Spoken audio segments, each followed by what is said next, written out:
یہاں تک کہ وائسین کی بھی اعلیٰ حضرت اصلاح کرتے ہوئے نظر آتے ہیں۔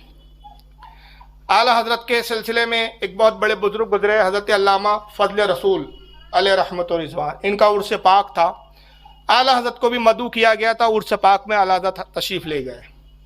اس وقت ایک بہت بڑے عالم تھے اور بہت بڑے واعظ تھے، بہت بڑے خطیب تھے، خطابت کا ڈنکا بجتا تھا ان کا نام تھا حضرت مولانا سراج الدین صاحب۔ ان کو مدعو کیا گیا خطاب کے لیے۔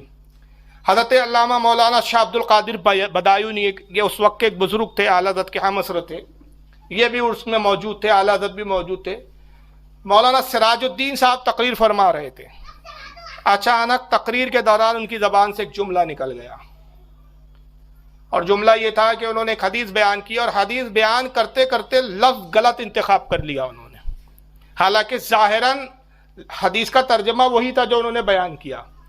اور انہوں نے یہ کہا کہ قیامت کے دن اللہ تعالیٰ سب کو جب فنا کر دیں گا، پھر اس کے بعد کن کہے کہ سب کو دوبارہ زندہ کریں گا، تو سب سے پہلے میرے نبی محمد صلی اللہ علیہ وسلم کو زندہ فرمائیں گا۔ جب یہ جملہ کہا تو اعلیٰ حضرت کو جلال آ گیا۔ حضرت مولانا عبد القادر بدایونی رحمۃ اللہ علیہ سے عرض کرتے کہ حضور اجازت دیجئے اس وائس کا ہاتھ پکڑ کے بھی ممبر سے اتار دیتا ہوں۔ تو سارے علماء حیران ہو گئے کہ آخر انہوں نے ایسی کوئی بڑی بات تو کہی نہیں ہے، تو حدیث میں بھی ایسے لفظ آئے ہیں۔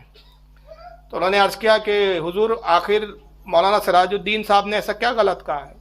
کہا کہ حضور آپ نے غور نہیں کیا، وہ کہتے ہیں کہ جب سب کو اللہ تعالیٰ انتقال ہو جائے گا، سب کو موت دے دیں گا، اور اس کے بعد کن کہے کہ جب زندہ فرمائیں گا تو سب سے پہلے میرے نبی کو حیات دی جائیں گی۔ تو اس سے پتہ چلا کہ ایک آن کچھ گھڑی ایسی ضرور ہوں گی جس میں حضور صلی اللہ علیہ وسلم بھی مردہ کیفیت میں ہوں گے، اور ایک آن کے لیے بھی میرے آقا مردہ ہو، یہ فقیر کے عقیدے کے خلاف ہے۔ ایک آن کے لیے بھی میرے نبی صلی اللہ علیہ وسلم مردہ کیفیت میں نہیں ہے۔ تو زندہ ہے واللہ، تو زندہ ہے واللہ، میری چشم عالم سے چھپ جانے والے۔ پھر اس کے بعد آپ نے ان کا ہاتھ پکڑا مولانا سراج الدین کا اور ممبر سے اتار دیا، اور فرمایا کہ مولانا صاحب جائیے پہلے عقائد سیکھیے، عقائد کا علم حاصل کیجئے، بات کرنے کا سلیقہ سیکھیے، اس کے بعد پھر واز کہیے۔ تو اندازہ لگائیے کہ اعلیٰ حضرت فاضل بریلوی واز میں بھی اگر ذرا سی بھی غلطی ہو جائے تو اس پہ پکڑ فرماتے تھے۔ اگر آج اس زمانے میں ہوتے اور جو لنترانیاں سن رہے ہیں ہم لوگ اسٹیجوں پر، تصور کرو کتنے جوتے مارتے ایسے وائزوں کو، کہ کیا کیا نہیں بکا جا رہا ہے مسندوں سے، کیا کیا نہیں بیہودہ الفاظ بولے جا رہے ہیں، کچھ بھی چل رہا ہے، اور نام سب مسلک اعلیٰ حضرت کا لے رہے ہیں۔ مگر اعلیٰ حضرت کی اصلاح کا انداز، کیونکہ موضوع میرا سیرت اعلیٰ حضرت ہے، یہ اعلیٰ حضرت کی سیرت ہے جس پر ہمارے یہاں خطابات بھی نہیں ہوتے، یہ بھی نہیں بتایا جا رہا ہے کہ بھئی اعلیٰ حضرت کی زندگی کے حالات کیسے تھے، ان کی خود کی سیرت کیسی تھی۔ ایک شاعر صاحب آئے اعلیٰ حضرت کی خدمت میں، بہت بڑے شاعر تھے، وہ کہتے حضور میں نے ایک نعت لکھی ہے اور چاہتا ہوں کہ حضور اس نعت کو آپ ملاحظہ فرمائیں اور میری اصلاح فرما دیں۔ اللہ نے فرمایا پڑھیے کیا نعت لکھی ہے؟ تو اس میں الفاظ ایسے تھے، میرا دل تڑپ رہا ہے، میں مر رہا ہوں، بلک رہا ہوں، تڑپ رہا ہوں، میرا دل اچھل رہا ہے، یا رسول اللہ مدینے میں بلا لیجئے ورنہ یہ بیمار مر جائیں گا، ختم ہو جائیں گا، فنا ہو جائیں گا، حضور بس بیمار پہ نظر کرم کر دیجئے۔ اس طرح کے اشعار تھے۔ اعلیٰ حضرت نے سنا اور اس کے بعد ایک جملہ فرمایا کہ شاعر صاحب جو کچھ آپ نے لکھا کیا یہی کیفیت ہے آپ کی؟ تو انہوں نے کہا حضور یہ تو شاعری ہے۔ کہا استغفر اللہ، لا حول ولا قوت الا باللہ العلی العظیم، آپ جھوٹ لکھ رہے ہیں، اور کس کی بارگاہ میں لکھ رہے ہیں؟ رسول اللہ کی بارگاہ میں جو دلوں کے بھی حال سے واقف ہے۔ کیفیت وہ ہے نہیں، میں مر رہا ہوں، بلک رہا ہوں، تڑپ رہا ہوں، اور رسول سے جھوٹ کہہ رہے ہو کہ میں مر رہا ہوں۔ مولوی صاحب، شاعر صاحب، کلام بھی وہی کہیے، نعت بھی وہی کہیے جو حقیقت پر مبنی ہو۔ اس میں ذرا سا بھی اگر جھوٹ ہو تو ایسی نعت بارگاہ رسول میں قبول ہونا تو دور ہے، بلکہ عتاب کا شکار ہوں گی، اور قیامت کے دن رسول اللہ تمہارا گریبان پکڑ لے گا۔ مگر آج کیا ہو رہا ہے بھائی؟ اندازہ لگائیے، یہ اعلیٰ حضرت کی سیرت ہے کہ رسول کی بارگاہ میں بھی ایسے کلام کو آپ پسند نہیں کر رہے ہیں کہ جو حقیقت پر مبنی نہ ہو، صرف شعر و شاعری کی دنیا میں ہو۔ اور آج ہماری مسند تو کیا رہا ہے، پیر صاحب کو تو ایسا چڑھا رہے ہیں شاعر صاحب، کیوں؟ جتنا چڑھائیں گے اتنے نوٹ ملیں گے۔ پیر بھی سن رہا ہے مزے سے، چڑھا بیٹا چنے کے جھاڑ پر، اور مرید بھی خوش ہو رہے ہیں صاحب کہ پیر صاحب کو چنے کے جھاڑ پہ ایسی لمبی لمبی چھوڑ رہا ہے کہ اس لائق پیر ہے بھی نہیں، لیکن کہاں سے کہاں ملا دے رہے ہیں۔ بس ایسا لگ رہا ہے کہ نبوت کے بعد بس پیر صاحب کا ہی درجہ ہے، باقی بیچ میں سارے درجے غائب ہیں۔ مگر یہ اعلیٰ حضرت کی سیرت پڑھو آپ، تو اعلیٰ حضرت مبالغہ آرائی تو پسند نہیں کرتے تھے، وہ چیز بھی پسند نہیں کر رہے جس میں مبالغہ نہ ہو بلکہ جھوٹ کا شائبہ ہو۔ یہ اعلیٰ حضرت فاضل بریلوی کی اصلاح کا عالم تھا۔ اور یہ نہیں تھا کہ صرف دوسروں کے لیے نصیحت، آج دوسروں کے لیے نصیحت کرنا آسان ہے، خود میں عمل لانا بڑا مشکل ہے۔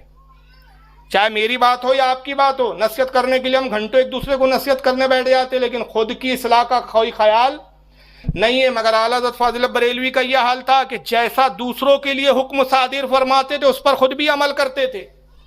یہاں تک کہ آپ حافظ قرآن نہیں تھے، کسی نے آپ کو خط لکھا اور اس میں لکھ دیا حافظ مولانا احمد رضا، جب وہ لیٹر دیا تو آیا تو آپ رونے لگے۔ لوگوں نے کہا حضور کس بات پہ رونا آیا؟ کہا دیکھو لوگ مجھے حافظ لکھتے اور گمان یہ کرتے کہ میں حافظ قرآن ہوں، حالانکہ میں حافظ قرآن نہیں۔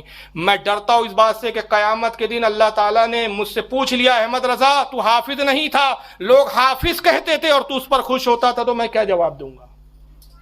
آج تو آپ ہم کو مفتی بنا دو، علامہ بنا دو، ہم پھولے ہی جا رہے ہیں، القاب پہ القاب، القاب پہ القاب، القاب پہ اوقات ہے بھی نہیں تو بس چل رہا ہے۔ مرید صاحب جو چاہے بنا دو جی، آپ کی نوازش، تم ہمیں بناتے جاؤ ہم تمہیں بناتے جائیں گے۔ پھر اعلیٰ حضرت نے کیا کیا؟ رمضان کا مہینہ آ رہا تھا اور آپ نے عہد کیا کہ اس رمضان میں اس سال تراویح میں خود سناؤں گا۔ اور پھر اعلیٰ حضرت کی وہ کرامت ظاہر ہوتی ہے کہ بعض نے کہا کہ عصر و مغرب کے درمیان میں آپ ایک پارہ پڑھتے اور عشاء میں تراویح میں وہی پارہ سنا دیتے، 27 رمضان تک پورے قرآن کے حافظ ہو گئے۔ اور فرمایا یہ حفظ میں نے صرف اس لیے کیا کہ لوگوں کا جو گمان میری طرف ہے وہ جھوٹا اور غلط نہ ہو جائے۔ تو دوسروں کے لیے جو حکم تھا وہ اپنے پر بھی صادر فرماتے تھے۔ رمضان کا مہینہ تھا، آپ کے خادم خاص تھے مولانا کفایت اللہ، مولانا نہیں تھے لیکن اب میں بتا دوں وہ بھی عالم نہیں تھے، کفایت اللہ، حاجی کفایت اللہ نام تھا، حالت کے ساتھ حج بھی کیا تھا۔ مگر اعلیٰ حضرت کی صحبت میں رہ کے کتنے بڑے عالم ہو گئے تھے، آپ حیران ہو جائیں گے۔ حضرت علامہ نعیم الدین مراد آبادی، کون؟ علامہ نعیم الدین مراد آبادی اعلیٰ حضرت کے شاگرد نہیں ہیں، عالم فاضل مفتی سب بن کے صرف اعلیٰ کی خدمت میں اس لیے حاضر ہوئے تھے کہ حضور پالش کر دیجئے صرف، اور اعلیٰ حضرت نے ان کو خلافت سے نوازا۔ حضور اشرفی میاں سے مرید بھی تھے، خلیفہ بھی تھے۔ اعلیٰ حضرت کا جو کنز الایمان چھپتا ہے، خزائن العرفان کے نام سے ان کی تفسیر چھپتی ہے۔ علامہ نعیم الدین مراد آبادی اعلیٰ حضرت کے وصال کے بعد جب حضرت کا وصال ہو گیا تو حاجی کفایت اللہ سے ملاقات کرتے اور شریعت کے مسائل ان سے پوچھتے۔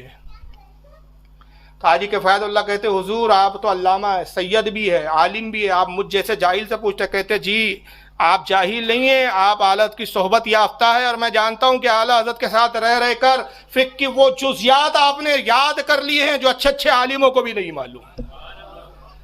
علامہ نعیم الدین ان سے مسئلہ پوچھتے۔ اعلیٰ حضرت کے بڑے خاص خادموں میں تھے حاجی کفایت اللہ، وہ خود بیان کرتے ہیں اس کو حیات اعلیٰ حضرت میں۔ ملک العلماء علامہ ظفر الدین بیاری جو اعلیٰ حضرت کے شاگرد بھی ہے، اعلیٰ حضرت کے خلیفہ بھی، اعلیٰ حضرت نے ان کو اپنا روحانی بیٹا بھی فرمایا۔ حیات اعلیٰ حضرت نام کی 2 جلدوں میں اعلیٰ حضرت کی سوانح کو نقل کیا ہے، جس کی پہلی جلد یا ٹیبل پہ بھی رکھی ہے۔ صفحہ نمبر 194 جلد نمبر 1 پہ لکھتے ہیں رمضان کا مہینہ اور موسم جو ہے سرد تھا، بارش ہو رہی تھی، ہوائیں چل رہی تھی۔